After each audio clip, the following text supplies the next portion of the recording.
Welcome to the Crit House, everybody. I'm Jeff Larson, and we are here with the folks from What Will You Remember? It is an online photographic magazine that is published weekly, and they provide reviews and views and interviews. And what will you remember? Suzanne Révy is here with us. She is a photographer. She's a writer as well as an educator. She has a BFA in photography from Pratt. The Pratt Institute. I think they like it. Pratt Institute, yes. Institute. Yes. She was the photo editor at the U.S. News and World Report and Yankee magazine, and she has recently started looking at landscape photography. And she teaches at Clark University here in Massachusetts, where my son goes, by the way. And she serves on the board of the PRC, the Photographic Resource Center. And down in the lower left, we have Elin Spring, who is the founder and the editor of What Will You Remember? She juries competitions, things like Critical Mass and The Fence, and she is also a curator and has conducted portfolio reviews in the past. Her photography writing was recognized with the Scribe Focus Award from the Griffith Museum of Photography here in the Boston area. And I want to welcome all of you to the Crit House. Terrence. Thank you. Yeah.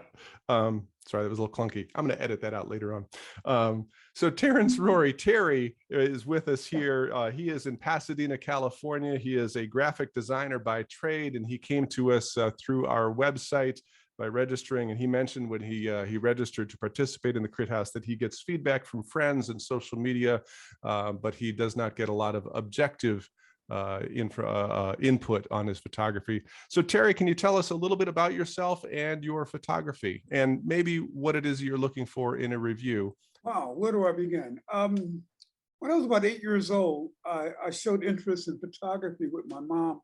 She bought me a Kodak Instamatic camera, complete with the little flash cubes. And I think she gave me like a roll of 12, took some shots, took it to the drugstore. Week later, got my prints back, and I was hooked. I've always been really fascinated by just capturing a single image and trying to make it mean something. And I'm still, even at this point, trying to capture that ultimate image. I always say that if the last thing I do before I take that last breath is to take the ultimate shot. So that's how much I love photography. What I want to get out of this, as we mentioned earlier, I have friends and family who looked at my work basically all my life. And your friends are never going to tell you that your work looks like crap. So I've always wanted to know, really, how does my work stack up to people who really know what they're doing? Because I always feel like I'm a hack. I'm not saying I'm terrible, but I'm a hack. And I want to get better. I mean, I'm a graphic designer by nature, and that's my day job. And photography is like my therapy, because it's the one thing I do that I don't need a bunch of corporate people to tell me if it's good or bad. So for me, it's kept me, particularly during COVID, it's kind of kept me going and not losing my mind. So when I heard about you guys, I thought this would be a great time just to show my images to people who don't know me, but who know what they're doing.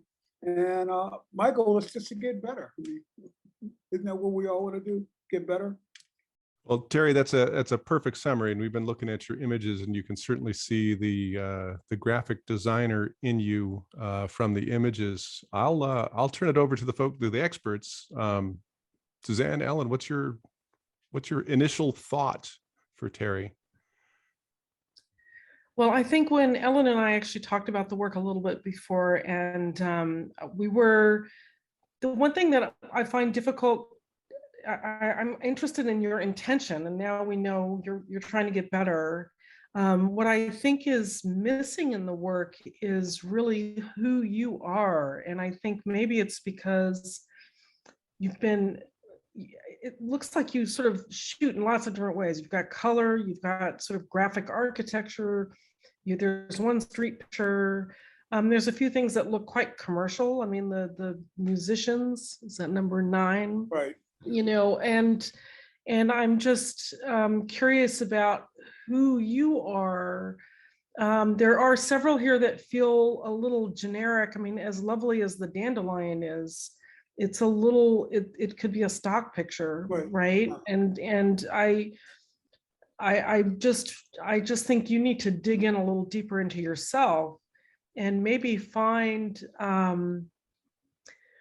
one subject that you dig deeper into. I sometimes think if somebody photographs, if you find one thing to photograph and photograph it kind of over and over, it forces you to make different pictures of whatever it is, right? Whereas I think what you're doing is you're taking lots of different pictures of lots of different things. And I wonder if you start to maybe say to yourself, well, maybe I'm not going to do this. Maybe I'll stick with the buildings, or maybe I'll stick with these graphic, you have the leaf on the, I think that was one of the first ones on the last one, right? Those kinds of pictures, like this. And I think the very last one, there was like a red petal. Maybe dig into these kinds of pictures, right? And really deeper, right? Into, although I kind of feel like your buildings, these black and whites, Jeff, if you could go to like number 11.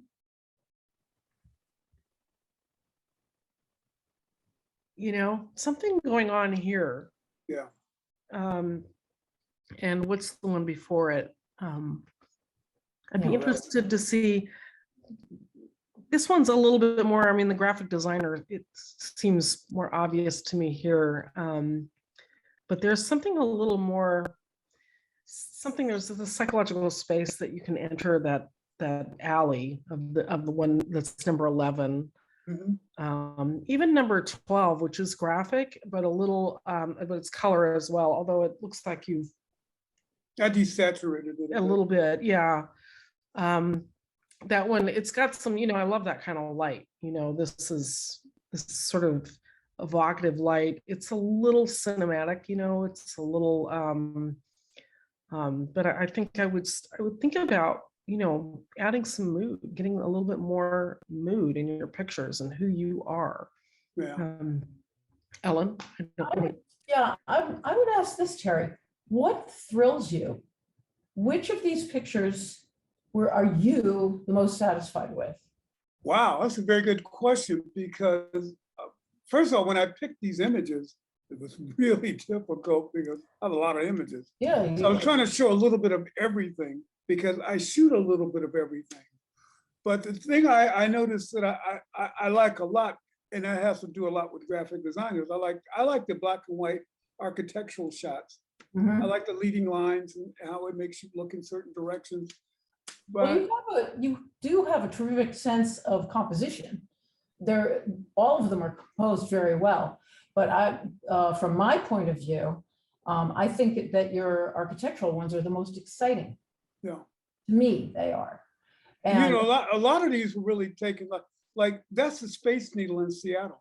And the whole point here was I wanted to take a picture of the Space Needle, but different than everybody else's picture of the Space Needle. So I stood at the base and looked straight up and I said, well, let's try this.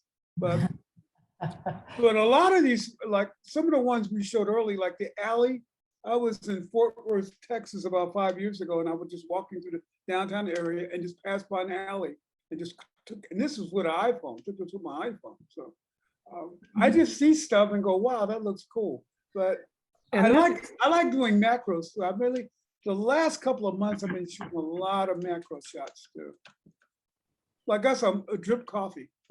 That's what that is. We were trying to decide. Real close up view of a drip coffee. Well, I can see where your sense of design is driving most of these pictures, if not all of them. But the thing is to ask yourself what really sends you. But, and there are people who just like taking pictures of everything. Well, yeah, but I'm glad you said that there, because one of the things I've been struggling with for the last couple of months is I keep thinking I need to find like my thing, my niche, something I can focus on. I have a lot of shots of people like this. I was at a gallery in downtown LA, and this is a good friend of mine. I'm my art friend, because if I want to go see something artsy, she'll come with me. And it was just something about this shot I like. I like the colors. I like her looking up. I like everything about the composition. But I don't know, like I said, I just see stuff and I like it. But I keep thinking I need to specialize and hone in on that and get really good at that. Well, you know what, I'm still trying to find my voice. that I'm there's, 67 years old. How long when am I gonna find my voice? It's in there, it's in there. it's in there. One thing that, if I may just, one thing that I do think is very, very difficult, because it sounds like you do a lot of shooting, and there might be visual themes or threads that run through your work that you don't recognize. And I do think it would probably not be a bad idea to find some kind of photo teacher or photo editor who can maybe help you go through your work and really edit it, because it's extremely hard to edit your own work. Oh, yeah. And there might well be sort of visual threads that you discover in very different work, from the architecture to, the sort of people in the gallery. I mean, it's not connecting here visually, but there might be something in your work, because it sounds like you do a lot of shootings. So I do think kind of sitting down with, somebody, as you say, an objective eye, and somebody who has, has a good sort of eye for photography, I think that would probably help, because I have a feeling there might be more work here that we're not seeing. So Suzanne, who would be a good person for him to go to? Like, how would he find that person? He's in Pasadena. Is that somebody he goes to the? Well, I mean, LACP has a ton of classes, and I think they have a mentoring. I mean, I would actually see about finding someone to mentor you in photo, in editing, and I don't mean editing like what you do in Photoshop. To me, that's picture, right? I mean, in selecting and sequencing pictures and thinking about them in groups, because that's how you start to really identify your voice.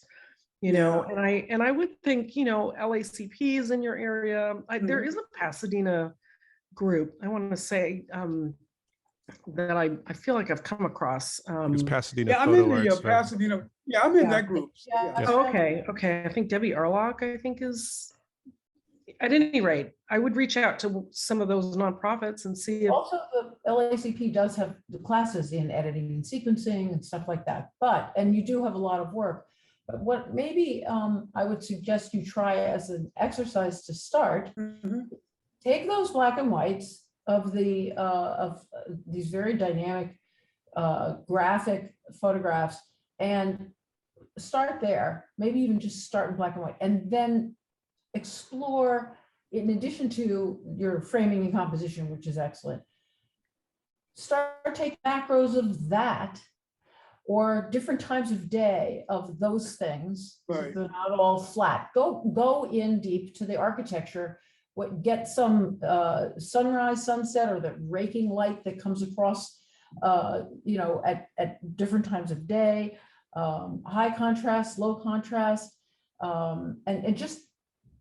I also think and you can do macros also on buildings and stay away from the plants now, and just do whatever you can with these buildings and take a look at that, just as an exercise. And I think that you'll find, when we had the grid up, I could see a relationship even between the car windshield and the needle.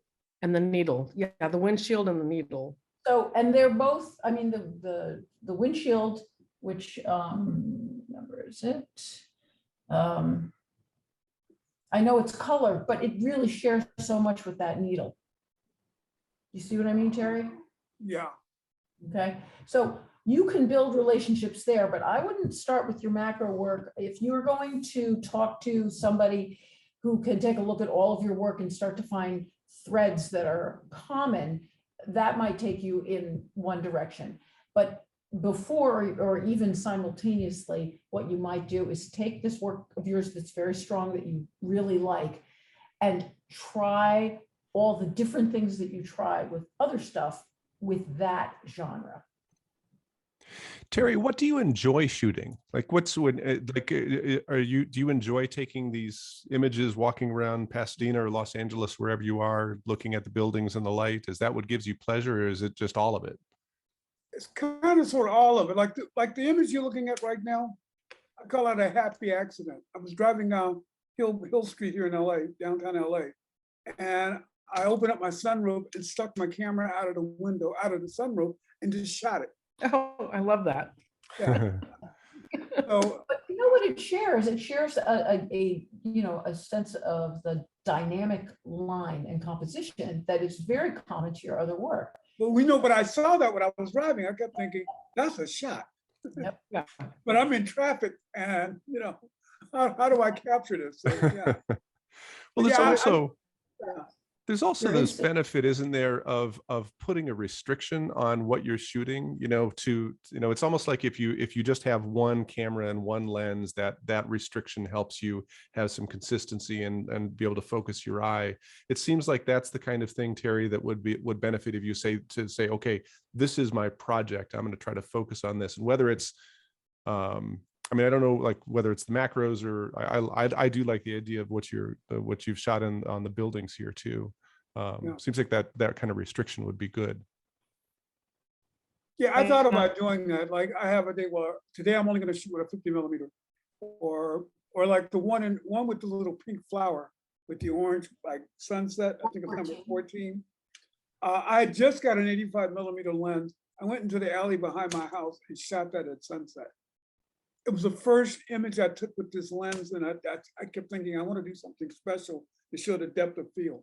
And so it's one of those kind of things where I just say, let me try this. That's kind of how I approach everything. Good. Well, that's good. But why don't you, hone in on that one Yeah. genre of the buildings, and certainly you can use a lens like this with buildings. Yeah. Do you guys really think my strongest area is the architectural stuff and the black and white stuff? That's what speaks to me personally. Yeah, of this selection, I think so. But I do think it's interesting that first one, number 3, I think, there's something about this and the buildings, even though this is a macro shot. I mean, the scale is very different, but there is still something. You look at this, and then if you look at where is it? The car? yes, there, the Space Needle. Yeah. Like, I don't know, well, we can't put just those two together, but there's something going on between those two. Like, Yeah. I'd be interested, if you just toggle between them. They work together. So like, this is where, suddenly who you are becomes a little more obvious between these two pictures. So I wouldn't discourage you from doing these kind of detail pictures along with these architecture and what happens as you work on those, and maybe that turns into kind of a nice little visual kind of play. Harry, as a project. is there anything that in the other images that we haven't addressed that you thought would be worthwhile talking about? We sort of. Maybe because there wasn't that many, but the tree here, there's a number 5. Oh, yeah. Excuse me, I'm sorry, I'm getting over a cold. Number 5, and then the gal in the gallery, like this. Yeah. Sort of two people looking away from you. I mean, and I don't know if you have more sort of pictures like this. They both share, I think, a mood. Yeah. Yeah. And so maybe there's more work this is where an editor or somebody can help. Like, maybe there's more work that you haven't recognized to put together, and I used to be a photo editor at a news magazine, as Jeff said. So this is where this is coming from. Like, I'm like kind of thinking, okay, if we just took a bunch of your stuff and put it on a light table, what would we find? Yeah. And you might be surprised at how good you really are, Well, I knew I could be better. And I think that's what I've been beating myself up over. I feel like I've hit this creative wall, but I know I can do better. And I suspect that you're better than this batch of pictures. Yeah, I didn't know what to you know what I mean? Like, I just think, and I think that's just, and there's no shame in not being a good editor of your own work. I think most photographers struggle with that, It's very difficult to be objective yes. about your own work. Are you kidding? No. Yes. Well, the one I thought you guys were going to say something about was number 16. And maybe that's because it has a kind of a backstory, a personal backstory for me. But this is a good friend of mine, my neighbor, lives down the street. First year COVID, when no one was going out, and I would come visit her on her porch. So we're sitting on the porch, mask up, and she just sat against her door, and I said, "That's a photo." And it's just, first of all, it brings out her personality, which you guys know nothing of. But I thought the colors worked. I thought she worked. I thought everything about it worked. I thought the composition worked. So I thought this is one I thought I was going to hear more about. I think it works, but I don't think it relates to any of the other pictures. Well, yeah. You know what I mean? Like, because it doesn't quite work like the tree, the person on the bench. Yeah. Did you take pictures of her did you take more than this one portrait over COVID? No, I think I was the only one. Oh, okay, because that might have been, if you'd gone back and photographed her over, every time you guys had one of your socially distanced visits, right, and made some pictures, so that might have been an opportunity. Coming from portraiture, which is, I think this needs to be cropped in. There's just like too many things hanging around that don't connect. Unlike your other pictures that have strong graphic lines, you have the 66 on one side, you have the light bulb on the top, you have that little scroll, you have the mail, you have the doorbell, you have the doorknob, you have the basket. It's too much stuff. Why? Because it doesn't tell anything about her. So I would crop this way in till it's about her. That's what I would do as a portrait photographer. So, and get rid of some of that other information, and that would be a stronger photograph. Okay. So this has been a great conversation. It's interesting to me because one of the things that we've talked about doing on the Crit House is taking like a body of work or a project and try to hammer into the project and sort of think about things. But Terry comes to us with sort of some skills and a body of work, but lacking some coherence, at least intentional, clear coherence. And I mean, Suzanne, you've identified a couple of things that I would never have seen in those images and how they related, which is really interesting. And this is a fascinating piece for me where looking at this grouping, I think gives us gives you, Terry, like a direction or some ideas of where you might go, some very clear ways to go. So Terry, what is it you think you'll end up doing from here? What's your next step out of this conversation? Well, I think I'm going to focus more on some of the architectural things I'm going to do, but I think I'm going to take it and shoot macros in terms of architectural lines and designs. First of all, because I just love this stuff, but and I love macros too. So I think since those are the two things I really like shooting, because I never know what I'm going to end up with, and it really, really makes me work hard. I think that's what I'm going to do. Because what I'm really trying to do is to I really want to stretch myself photographically. I don't want to do what's easy. I want to do something hard. I want to do something that's going to piss me off. It makes me want to go at it more. Well, I'm really looking forward to hearing what you come up with. And so it's been a pleasure looking at your work. And Terry, thanks for having the courage. I try to say this every time. It takes a lot of courage to put your work out there in front of the world and get feedback. And you're doing it here out and in YouTube, and the whole world is seeing it. So thanks for doing that. And Suzanne and Ellen, thanks for your input as well. If you folks are interested in participating in the Crit House, you can do what Terry did. Come to our website, register, and express your interest. Tell us a little bit about yourself and your work, and we may be able to use your work in a future episode at thecrithouse.com. I am going to link to what I think is one of my favorite videos here on YouTube. Is a video from Sam Abel, The Life of a Photograph with Sam Abel. It was recorded for B&H Event Space.